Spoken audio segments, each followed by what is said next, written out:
pečiva, chleba do jednej prevádzky.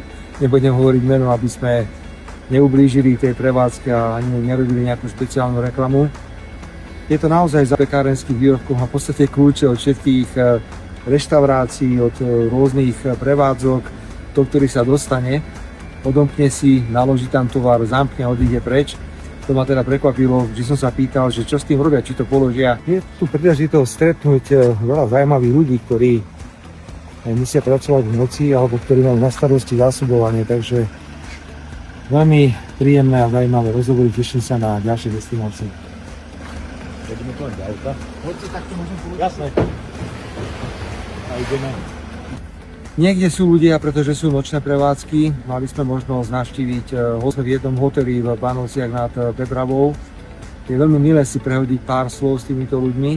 A samozrejme veľmi si vážim aj rozhovor, ktorý mám s vodičom, ktorý inak robí presne túto prácu, že ja na skúsenosť musím povedať, že ak má sám človek naložiť takéto auto, má ho sám vyložiť, nedaj Bože to auto by bolo ešte väčšie, tak je to celkom slušná.